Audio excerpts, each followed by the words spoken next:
What if the most dangerous weapon in the Gulf is not a missile, a fighter jet, or a warship? What if it is a narrow strip of water that is only a few dozen miles wide, but controls the movement of a resource the entire world depends on? Because somewhere between Iran and the Arabian Peninsula sits a geographic feature that has shaped military strategy for centuries.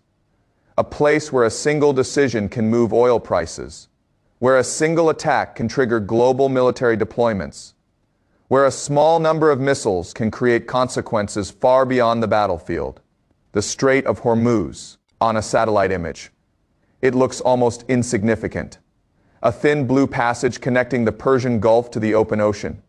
But beneath that simple image is one of the most important strategic locations on Earth.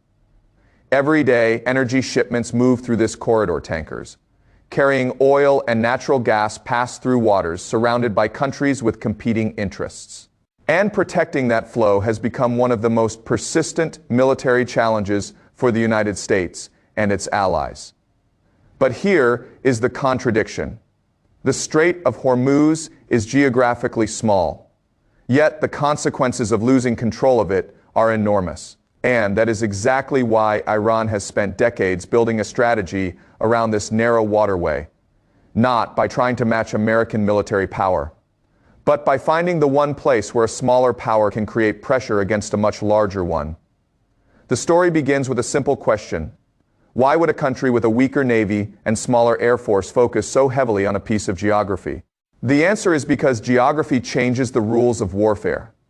A superpower can dominate the skies. It can deploy aircraft carriers. It can launch precision strikes thousands of miles away. But geography creates problems that technology cannot completely erase. And Hormuz is one of those problems. The waterway forces massive commercial vessels through a limited space. That creates vulnerability. A single mine, a missile launch, a drone attack, even the threat of disruption, all of them can create uncertainty. And uncertainty is where strategic power begins. For Iran, this idea became central after the Iranian Revolution in 1979. The country found itself isolated from much of the international system. Military partnerships disappeared. Sanctions increased. Traditional methods of projecting power became more difficult. So Iran developed another approach. Instead of building a military designed to defeat stronger opponents directly, it built a military designed to make intervention expensive. Missiles replaced air superiority. Small boats replaced large naval formations. Drones replaced expensive aircraft. Proxy forces extended Iranian influence beyond its borders. The goal was not to win a conventional war against a superpower. The goal was to create enough risk that an opponent would hesitate before acting. The Strait of Hormuz became the center of that strategy, because controlling Hormuz does not require controlling every inch of water. It only requires creating enough fear that others question whether they can safely operate there. That is the first major lesson of this battlefield. Control does not always come from ownership. Sometimes it comes from uncertainty. But the modern Hormuz crisis is not only about geography, it is about the weapons surrounding it. Because Iran's ability to pressure this region has changed dramatically. The old image of naval warfare was simple. Ships fought ships, aircraft fought aircraft, armies fought armies. But the Gulf has become something different.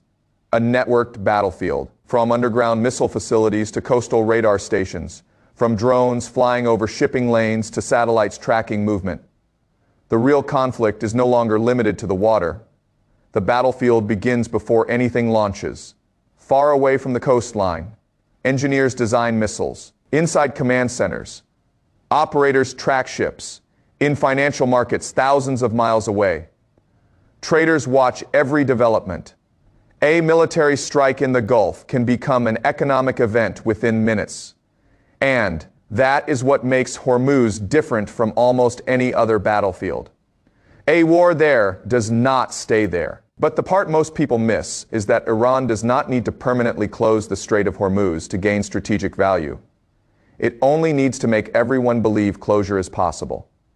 That difference changes everything, Because modern economies are built on confidence. Insurance companies calculate risk, shipping companies calculate routes. Energy markets calculate supply. When confidence disappears, costs rise. The weapon is not always the attack.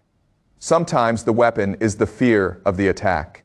And that is why missile development has become so important. A missile system positioned near Hormuz does more than threaten a target. It expands the number of decisions opponents must consider. A missile that can strike a ship, a missile that can threaten a base, a missile that can force aircraft to operate differently. Each capability creates another layer of uncertainty, and uncertainty creates strategic leverage. But here's where the story becomes more complicated, because Iran is not fighting only a military battle. It is fighting a technological race. American and allied forces have some of the most advanced air defense systems in the world.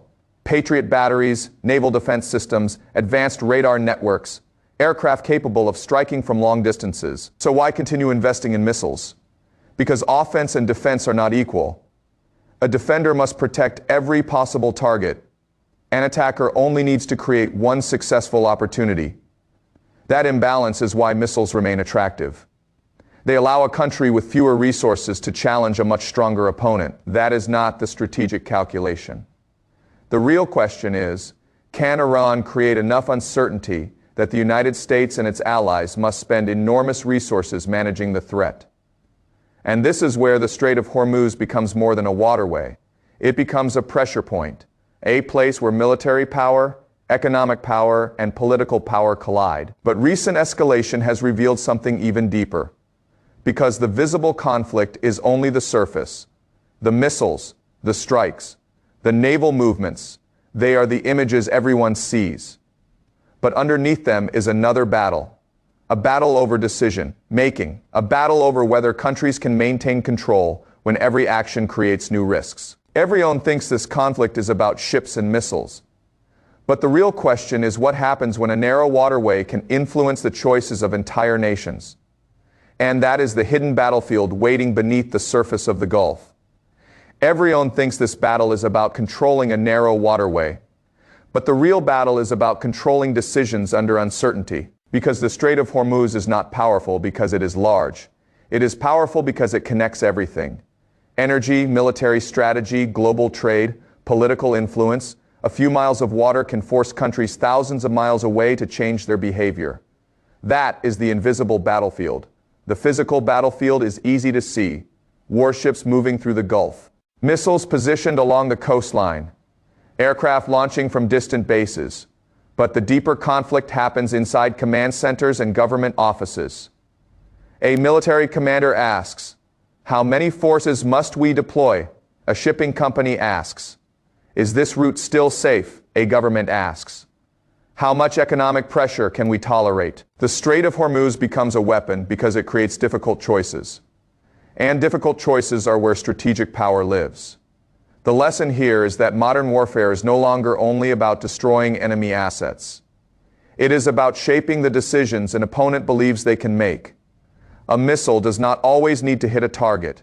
A navy does not always need to win a battle. Sometimes the greatest victory is forcing the other side to spend more, move slower, and hesitate longer. That is exactly why Iran's strategy is focused on asymmetric power. A large conventional force is expensive. Aircraft carriers require enormous logistics. Air superiority requires advanced aircraft and maintenance networks. A traditional navy requires ships that can be detected and targeted. But missiles, drones, and small fast vessels create a different equation. They are cheaper, harder to eliminate completely, and capable of threatening systems that cost far more. The part most people miss is that asymmetric warfare is not about becoming stronger than your opponent. It is about becoming dangerous enough that your opponent cannot ignore you. And Hormuz is the perfect environment for that strategy. The geography itself creates opportunity. Imagine looking down from space. The Gulf appears like a contained body of water surrounded by military installations, energy infrastructure, and shipping routes. Every movement can be monitored. Every disruption can spread quickly. A single incident can affect markets before the military consequences are even clear. Thousands of miles away, traders watch oil prices move. Shipping companies calculate new routes. Governments evaluate emergency energy plans. A regional confrontation becomes a global economic event. That is why energy is one of the hidden battlefields of Hormuz. Oil is not just a commodity. It is strategic leverage. Countries depend on predictable energy supplies. Industries depend on stable prices. Military operations depend on fuel. When energy security becomes uncertain, every government feels pressure. This changes the nature of conflict. A country does not need to defeat an opponent's army to create global consequences. It only needs to threaten the systems that opponent depends on. But here is the contradiction. The same geography that gives Iran leverage also creates limitations. The Strait of Hormuz is valuable because it is narrow, but narrow spaces are easier to monitor. They are easier to defend. They are easier to target. A strategy built around disruption can create pressure, but it can also trigger a response. And this is why the Gulf has always been a dangerous strategic environment. Every action creates a reaction. A missile deployment leads to more air defenses. A naval patrol leads to more surveillance. A strike leads to retaliation. The cycle continues because neither side wants to appear vulnerable. This is the security dilemma at its most extreme. One side believes it is increasing security. The other side sees a growing threat. Both sides respond. And the battlefield expands. The bigger picture is that Hormuz represents a much larger transformation in modern warfare. The strongest military is no longer automatically the side with the most weapons. It is the side that can integrate weapons, information, economics, and alliances better than its opponent. A missile alone is not strategic power. A radar system alone is not strategic power. A warship alone is not strategic power.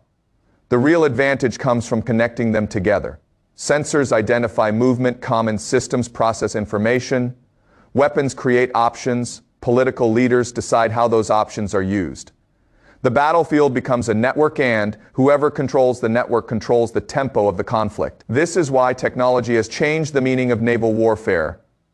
In previous generations, controlling the sea often meant having the largest fleet. Today, control may depend on something different. Who can see first? Who can react first? Who can create uncertainty faster than the opponent can remove it? The Strait of Hormuz is becoming a test of that new reality. Because the future battlefield may not be decided by who owns the most powerful platform, it may be decided by who can disrupt the opponent's decision cycle. That is the hidden war beneath a visible one, but the implications go far beyond Iran and the Gulf. Because every major power is watching this battlefield. China is watching how energy security can become vulnerability. Russia is watching how missiles and economic pressure can challenge stronger opponents. Regional powers are watching how geography can amplify military influence. And the United States is facing a broader question: how does a global military protect critical systems spread across the planet?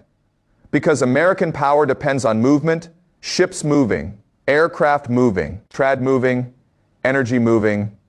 The same global network that creates American influence also creates places where that influence can be challenged. Hormuz is one of those places. The lesson here is not that one side has complete control. Modern warfare rarely works that way. Every advantage creates a new vulnerability. Long-range missiles create pressure but create incentives for stronger defenses. Naval power creates reach, but requires vulnerable supply lines. Economic sanctions create pressure, but can encourage alternative strategies. There are no perfect tools, only choices and consequences. And that is why the Strait of Hormuz remains so important. It represents the future of conflict.